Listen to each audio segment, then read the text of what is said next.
నమస్తే, welcome to Telugu రాజ్యం. నేను మీ సంతోష్.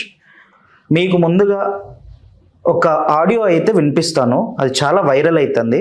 ఆడియో ఎవరిదంటే చింతా రాజశేఖర్ గారిది. అందులో వారి మాటలు లేవు, కానీ అసలు ఏంటి ఆడియో, ఎందుకు వైరల్ అయింది, ఏం చెప్తున్నారు అనేది చింతా రాజశేఖర్ గారి మాటల్లో అయితే తెలుసుకుందాం. ఫస్ట్ అయితే ఆడియో వినండి.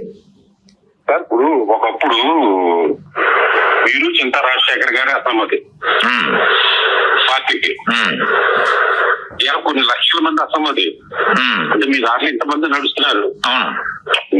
మీ అంత స్ట్రాంగ్ గా మాట్లాడకపోవచ్చు, కానీ మీరు పడుతున్న బాధ అందరూ పడుతున్నారు ఇప్పుడు. అవును, ఆ రోజు మిమ్మల్ని అందరూ తిట్టుకోవచ్చు, మీరు చెప్పినా కానీ ఇంతమంది తీర్చిపడినట్టు మిమ్మల్ని తిట్టలు చూడండి, మీరు చూడండి పోస్టులు. లేదండి, ఇప్పుడు ఎవరు తిట్టలేదండి. అందుకని ఇక మనం మాట్లాడుతున్న అనేది నేను దాని గురించి కామెంట్ ఏం చేయట్లేదు. ఇక కుల గ్రూపుల్లో కూడా నేను రోజు ఎంతమందితో తగ్గుబాటు కూడా ఒకప్పుడు. అవును, ఇప్పుడు కాలం కోరుకుంటున్నా ఏమంటే తిట్టుకోవాలి నాకే అనుకూలంగా వచ్చినట్టే.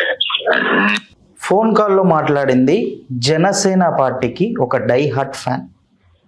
ఏంటి అసలు ఈ ఫోన్ కాల్ కథ అనేది వారి మాటల్లో తెలుసుకుందాం. నమస్తే సార్.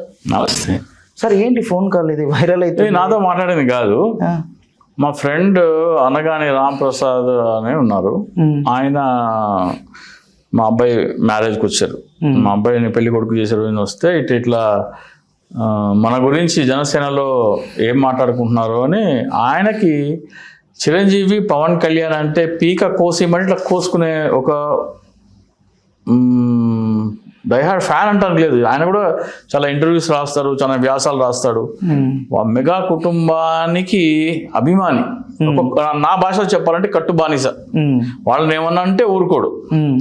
ఆయన ఏమంటున్నాడంటే ఈయన ఫోన్ కాల్లో, ఒకప్పుడు జనసేన పార్టీకి మీరు చింతా రాజశేఖర్ మాత్రమే అసమ్మతి అంటే 2019 విషయం మాట్లాడుతున్నాడు. ఈ రోజున మీ బాటలో లక్షలాది మంది జన సైనికులు నడుస్తున్నారు. అంటే లక్షలాది మంది జన సైనికులు పవన్ కళ్యాణ్కి వ్యతిరేకంగా మారారు అని ఇంకో మాట కూడా అన్నారు.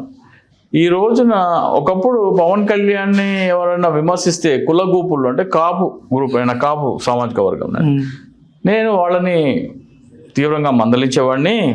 ఈ రోజున తిట్టుకొని అని వదిలేస్తున్నా అని చెప్తున్నాడు. ఇది వాళ్ళిద్దరి మధ్యలో సంభాషణ. అది నాకు ఆడియో క్లిప్ అంటే నేను ఏమన్నా బాగోదు అంటే ఆయన భోజనం చేసే టైంలో భోజనానికి వెళ్ళి కూర ఏదో వడ్డించుకోవడానికి వెళ్ళాడు. అది నా దాంట్లో కాపీ చేసుకున్నాను నేను. ఆయన పర్మిషన్ లేకుండా మీరు కాపీ చేసుకున్నాను? పర్మిషన్ లేకుండా. ఇది మోసం కదా సార్? నమ్మక ద్రోహం కదా? తప్పకుండా నమ్మక ద్రోహమే. కానీ లక్షలాది మంది యువతకి కనువిప్పు కలిగించేందుకు కోసము ఇది తప్పదు. పవన్ కళ్యాణ్ కాపు సామాజిక వర్గ యువతని ఎలా మోసం చేస్తున్నాడో, ఆ మోసం చేస్తున్నాడనే విషయం మేధావులకి తెలిసి కూడా వాళ్ళు ఎందుకు చెప్పట్లేదు యువతకి? ఆ వ్యక్తి ఎవరైతే ఉన్నారో ఆయన వ్యాసాలు రాస్తున్నారు కదా, ఆయన వ్యాసాలు రాసి ఆయన యువతకి చెప్పాలి కదా. కాపు నాయకుడు ఆయన, కాపు సామాజిక వర్గం ప్రయోజనాల కోసం మాట్లాడుతున్నారు. అరే పవన్ కళ్యాణ్ మిమ్మల్ని మోసం చేస్తున్నాడు అని చెప్పాలి కదా. ఇప్పుడు ఆయన చెప్పింది ఏంటి? ఇప్పుడు నేను 2019 నుంచి నేను చెప్తుంది ఏంటి? ఒకప్పుడు మీరు మాత్రమే అసమ్మతి అంటున్నారు. ఆయన పెద్దగా పవన్ కళ్యాణ్ విమర్శించింది లేదు. ఎవరితో అయితే ఫోన్లో మాట్లాడాడో ఆయన పెద్దగా మాట్లాడింది ఏమీ లేదు. Pawan Kalyan first of all విమర్శించింది ఎవరు? జనసేన పార్టీ పవన్ కళ్యాణ్ కాదు, చంద్రబాబు నాయుడు స్థాపించిన పార్టీకి పవన్ కళ్యాణ్ బినామీ అధ్యక్షుడు అని చెప్పింది నేనే. ఒకనొక ఇంటర్వ్యూలో మీలాంటి యాంకర్ అడిగి పవన్ కళ్యాణ్కి దేశభక్తి లేదా అంటే, పవన్ కళ్యాణ్కి దేశభక్తి లేకపోవడం ఏంటి, చాలా దేశభక్తి ఉంది, కాకపోతే ఆయనది భారతదేశం కాదు తెలుగుదేశం అని చెప్పాను. ఆయన తెలుగుదేశ భక్తి భారతదేశ భక్తి కాదని చెప్పాను. ఇట్లా అంటే పవన్ కళ్యాణ్ కాపు యువతని ఏపుగా గొర్రెల్లాగా మేపి చంద్రబాబు నాయుడు అనే దేవరకి బలిస్తాడు అని చెప్పాను. పవన్ కళ్యాణ్ నేను అడ్వర్టైజ్మెంట్లు చేయను, ఆ అడ్వర్టైజ్మెంట్ చేసిన ప్రోడక్ట్ నేను వాడకపోతే నా అంతరాత్మ ఒప్పుకోదు అని ఒక ఇంటర్వ్యూలో చెప్పాడు. కానీ పవన్ కళ్యాణ్ ప్రోడక్ట్లకి బ్రాండ్ అంబాసిడర్గా ఉంటాడు, రాజకీయ పార్టీలకు బ్రాండ్ అంబాసిడర్గా ఉంటాడు. ప్రోడక్ట్కి ఏమిస్తే ఏముంటుంది, చిల్లర వస్తుంది. రాజకీయ పార్టీకి బ్రాండ్ అంబాసిడర్గా ఉంటే కాసులు బాగా కురుస్తాయి. ఇవన్నీ నేను ఒక 7 సంవత్సరాలుగా నిరంతరము పవన్ కళ్యాణ్ నిజస్వరూపాన్ని కాపు సామాజిక వర్గం యువత ముందర ఆవిష్కరించేందుకు చేసిన కృషి ఫలితమే ఈ రోజున లక్షలాది మంది జన సైనికులు చింతా రాజశేఖర్ బాటలో నడుస్తున్నారని చెప్పారు. ఆయన అంతర్గతంగా ఫోన్ కాల్లో చెప్పేది బదులు చింతా రాజశేఖర్ చెప్పేదే నిజంరా బాబు, కళ్ళు తెరవండి అని కాపు యువతకి మార్గాన్ని దిశానిర్దేశం చేయాలి కదా ఆయన. నిజమైన కాపుల శ్రేయోభిలాష్ ఎవరు? పవన్ కళ్యాణ్ చింతా రాజశేఖర? పవన్ కళ్యాణ్ కాపుల ఓటు తీసుకెళ్లి చంద్రబాబు నాయుడుకి అమ్ముతున్నాడు. అరే మిమ్మల్ని మోసం చేస్తున్నాడు రా బాబు, మిమ్మల్ని ఏపుగా గొర్రెల్లాగా మేపి చంద్రబాబు నాయుడుకి బలిస్తున్నాడు అని చెప్పి చింతా రాజశేఖర్ శ్రేయోభిలాష్ అవుతాడా, లేకపోతే పవన్ కళ్యాణ్ అవుతాడా, లేకపోతే మాట్లాడిన మెగా డైహార్డ్ ఫ్యాన్ అవుతాడా? ఎవరైతే మాట్లాడుతున్నారో ఆయనకు బాధ్యత లేదా? కాపు యువతకి చైతన్యపరచాల్సిన బాధ్యత లేదా? ఇప్పుడు గంగా సురేష్ బండారు ఉన్నారు, బల్లే మురళి ఉన్నారు, వాళ్ళు బయటకు వచ్చి మాట్లాడుతున్నారు. వీళ్ళు బయటకు వచ్చి ఎందుకు మాట్లాడరు? మీరు మోసం చేస్తున్నారు, మిమ్మల్ని మోసం చేస్తున్నారు చెప్పడానికి ఏమై రోగం? కాపు నాయకులను చాలా మంది వేసుకుంటున్నారు భుజాల మీద, కాపు సామాజిక వర్గాన్ని భుజం మీద మోస్తున్నాం అని చెప్తే పవన్ కళ్యాణ్ చేసే మోసాలు కాపు సామాజిక వర్గాన్ని గొర్రెల్లాగా బలిస్తున్నాడు చంద్రబాబు నాయుడికి ఎందుకు చెప్పరు? సో నేను చేసింది రామ్ ప్రసాద్ అనగానికి తెలియకుండా ఆయన తీసుకొని నేను ఇదిగో బాబు, కాపు సామాజిక వర్గంలో అసలు వాస్తవం నిజం ఇది. కాపుల మనోభావాల్లో ఈ రోజున ఏముంది? చింతా రాజశేఖర్ 2019 నుంచి ఏం చెప్తున్నాడో ఈ రోజున కాపు సామాజిక వర్గం మొత్తం అదే మాట్లాడుతుంది. ఇది వాస్తవం అని మిగిలిన కాపు యువతకి కనువిప్పు కలిగించేందుకు బయటికి తీసుకొచ్చిందే తప్ప, అది కూడా నేను ఒక వ్యక్తికి పంపించాను. ఆ వ్యక్తి ఇంకొక వ్యక్తి పంపిస్తే నాకు అది చేసి పంపించారు. వద్రబాబు ఇది చేయబాకండి, ఇట్లా నేను నీకు మాత్రమే వినిపించడానికి చెప్పాను, ఇట్లా కాపుల మనోభావాలు ఇలా ఉన్నాయి అని చెప్పడానికి మాత్రం ఇచ్చానంటే, లేదండి బయటికి వెళ్ళిపోయింది, అమెరికా వెళ్ళిపోయింది, ఎక్కడికి వెళ్ళిపోయింది, ఇక అది ఆగదు, వైరల్ అయిపోద్ది అన్నారు. ఇంకా సరే మనం చేసేదేం లేదు. అయితే నేను క్షమాపణ ఎవరికైనా చెప్పాలంటే అనగాని రామప్రసాద్కి చెప్పాలి. కాపు సామాజిక వర్గం కనువిప్పు చేయడం కోసం నేను ఈ వీడియో ఆయన అనుమతి లేకుండా వైరల్ చేయాల్సి వచ్చింది. ఓకే. అండ్ నాకు ఇంకో డౌట్ ఏంటంటే సార్, నార్మల్గా మీరు నాకు తెలిసి జనసేనకి చాలా పాజిటివ్ ఉండేవారు, ఎందుకు వ్యతిరేకంగా మారారు? అంటే ఇప్పుడు రామ్ గోపాల్ వర్మ కూడా జనసేన పార్టీ పెట్టిన తర్వాత పవన్ కళ్యాణ్ ఫస్ట్ స్పీచ్ విని చాలా గొప్పగా రాశాడు పవన్ కళ్యాణ్ గురించి. అందరూ ఆ ట్రాప్లో పడ్డారు. జేడి లక్ష్మీనారాయణ లాంటి ఐపీఎస్ చదివిన వాళ్ళు కూడా ఆయన ట్రాప్లో పడ్డారు. తోట చంద్రశేఖర్ ఐఏఎస్ ఆయన ట్రాప్లో పడ్డారు. అందరూ పవన్ కళ్యాణ్ మాట్లాడేది ఆయన స్వచ్ఛమైన స్వరూపం అనుకున్నారు. తినబూసిన కత్తి అని ఎవరు అనుకోలేదు. పార్టీ పవన్ కళ్యాణ్ అనుకున్నారు అందరూ.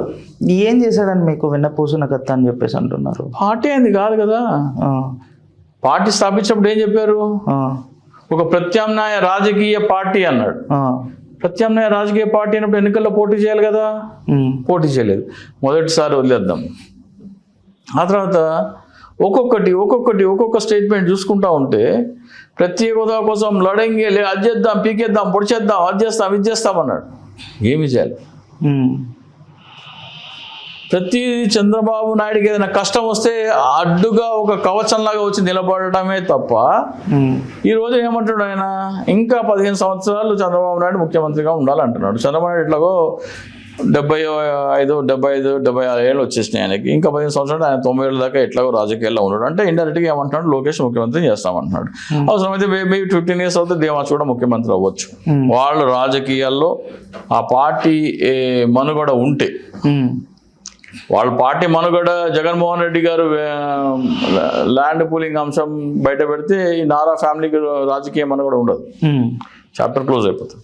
నేను ఏదైతే చెప్పానో ల్యాండ్ పూలింగ్ అంశం, అది ప్రజలకి జగన్మోహన్ రెడ్డి గారు ఎక్స్ప్లెయిన్ చేస్తే కనుక డెఫినెట్గా నారా ఫ్యామిలీ రాజకీయాల్లో ఉండదు, ఇంకా చాప్టర్ క్లోజ్ అయిపోతుంది. అది వాళ్ళు జగన్మోహన్ రెడ్డి గారు ఉపయోగించుకుంటారా లేదని మనకు సెకండరీ. కానీ పవన్ కళ్యాణ్ ఏమంటున్నాడు, ఇంకా 15 సంవత్సరాలు అంటున్నాడు. ఆయనేమో అన్నయ్య అంటున్నాడు. సో పవన్ కళ్యాణ్కి ముఖ్యమంత్రి అవ్వాలనే ఆశ లేదు, ముఖ్యమంత్రి అయ్యి ఒక ప్రజలకు ఏదైనా మంచి చేద్దామనే ఉద్దేశమే లేదు. ఆయన కేవలం చంద్రబాబు నాయుడు స్థాపించిన పార్టీకి బినామీ అధ్యక్షుడిగానే ఉంది. ఆయన వ్యవహార శైలి నిశ్చితంగా గమనిస్తే అంటే మనము ఒక రాజకీయ విశ్లేషకుడిగా మనం ఆయన తీసుకున్న నిర్ణయాలు, ఆయన ఇచ్చే స్టేట్మెంట్లు అన్నీ విశ్లేషిస్తే ఏమని కనపడుతుందంటే జనసేన పార్టీ పవన్ కళ్యాణ్ది కానే కాదు. ఆయన కేవలం చంద్రబాబు నాయుడు స్థాపించిన పార్టీకి ఒక బినామీ అధ్యక్షుడిగా ఉన్నాడు.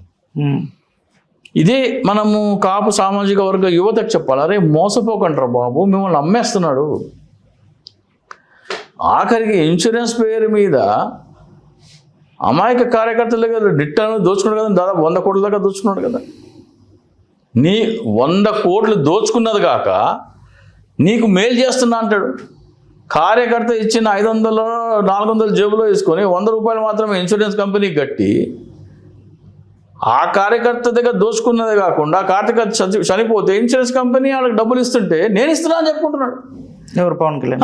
ఇంతకంటే నయవంచన, ఇంతకంటే నమ్మక ద్రోహం ఎవరు చేస్తారు? ఇది ఎందుకు చెప్పట్లేదు మీరు అంట. నేను పవన్ కళ్యాణ్కి దోచుకోవాల్సిన అవసరం ఏముందని నా క్వశ్చన్ సార్. ఇప్పుడు దోచుకుంటున్నాడా లేదా క్వశ్చన్ రుజువు అయిందా లేదా? ఇప్పుడు పవన్ కళ్యాణ్ ఒక చెప్పేది నబ్బా, పవన్ కళ్యాణ్ ఒక మూవీ చేస్తే 30 కోట్లు, 5 సంవత్సరాల్లో ఇన్సూరెన్స్ స్కామ్ లో దోచుకున్నది 100 కోట్లు. నేను ఇప్పుడు పవన్ కళ్యాణ్ ఏం చెప్పినాడంటే, ఒక ఇన్సూరెన్స్ పాలసీ తీసుకుంటే నువ్వు 500 కడితే నేను 1500 జోడించి నా కష్టార్జితం ఒక ప్రీమియం పాలసీ తీసుకుంటా అని చెప్పినాడు. వాళ్ళు ఏమనుకున్నారు, 2000 రూపాయల ఇన్సూరెన్స్ ప్రీమియం 500కే వస్తుంది కదా అని అందరు కట్టినారు. పవన్ కళ్యాణ్ కూడా చెక్కులు పట్టుకొని 2 కోట్లు, కోటి రూపాయల చెక్కులు పట్టుకొని ఇన్సూరెన్స్ కంపెనీకి ఇచ్చేది. అందరూ ఏమనుకుంటున్నారు, పవన్ కళ్యాణ్ కష్టార్జితం ఇస్తున్నాడు అనుకుంటున్నారు.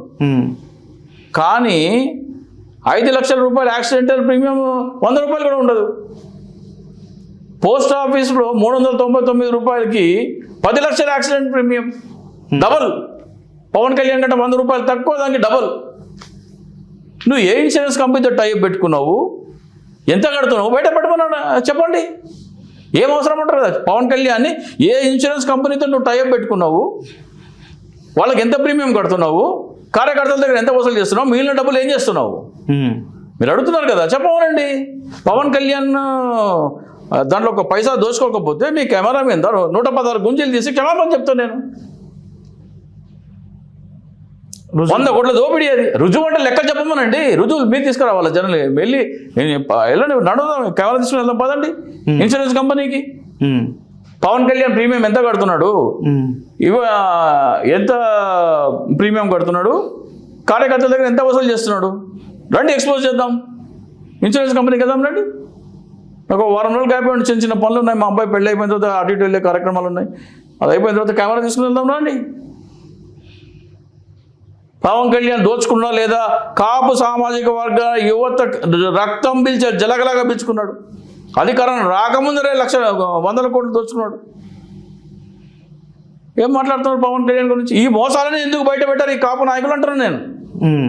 పవన్ కళ్యాణ్ నిజ స్వరూపం ఏంటో ఇప్పుడు ఆయన ఏమంటున్నాడు, ఈ రోజున చింతా రాజశేఖర్ బాటలో లక్షలాది మంది జన సైనికులు ఎందుకున్నారు అంటే, ఇవన్నీ నేను బయట పెట్టా కాబట్టి. పవన్ కళ్యాణ్ నిజ స్వరూపాన్ని జనాల ముందర బయట పెట్టింది చింతా రాజశేఖర్. ఇంత డీటెయిల్డ్గా ఎవరు చెప్పలేదు.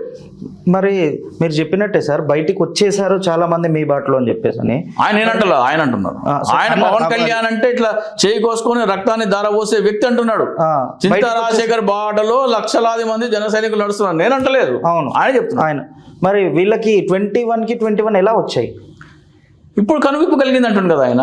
ఈ 2 సంవత్సరాల్లో కనువిప్పు కలిగింది అంటాడు. అంటే చింతా రాజశేఖర్ ఏదైతే చెప్పారో 19 నుంచి ఉన్నారు కదా, 19 నుంచి 24 వరకు నేను చెప్పింది వాళ్ళు నమ్మలేదు.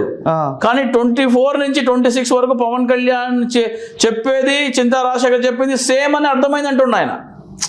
ఎన్నికల కంటే ముందర పవన్ కళ్యాణ్ ఇది నమ్మొద్దు, నేను ఏదైతే చెప్పానో అది నిజమవుతుంది అని చెప్తున్నాడు ఆయన. పవన్ కళ్యాణ్ గురించి చింతా రాజశేఖర్ ఏది చెప్పాడో అదే నిజమవుతుంది. ఈ రోజున జన సైనికులందరూ అదే కరెక్ట్ అంటున్నారు. చింతా రాజశేఖర్ ఈ రోజున మీరు 100 మంది జన సైనికుల దగ్గరికి వెళ్ళి పవన్ కళ్యాణ్ గురించి చింతా రాజశేఖర్ అభిప్రాయం, మీ అభిప్రాయం ఏంటంటే 95 మెంబర్స్ ఏమంటారంటే, చింతా రాజశేఖర్ అప్పుడు చెప్తే మా బుర్రకి ఎక్కలేదు కానీ చింతా రాజశేఖరే కరెక్ట్ అంటారు జన సైనికులు. 100లో 95% అదే మాట్లాడతారు.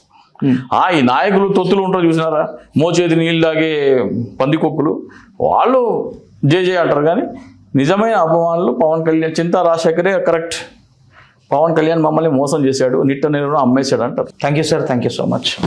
సార్ ఇప్పుడు ఒకప్పుడు మీరు చింతా రాజశేఖర్ గారి అసమ్మతి ఉమ్, పార్టీకి, ఉమ్, ఇవాళ కొన్ని లక్షల మంది అసమ్మతి.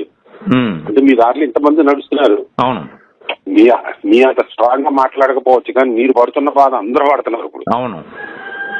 ఆ రోజు మిమ్మల్ని అందరూ తిట్టుకోవచ్చు కానీ మీరు చెప్పినా కానీ ఇంతమంది తీర్చిపడినట్టు మిమ్మల్ని తిట్టరు. చూడండి, మీరు చూడండి పోస్టులు. లేదండి, ఇప్పుడు ఎవరు తిట్టట్లేదండి. అందుకని ఇక మనం మాట్లాడుతున్న విషయం అనేది ఇక నేను దాని గురించి కామెంట్లు ఏం చేయట్లేదు ఇక.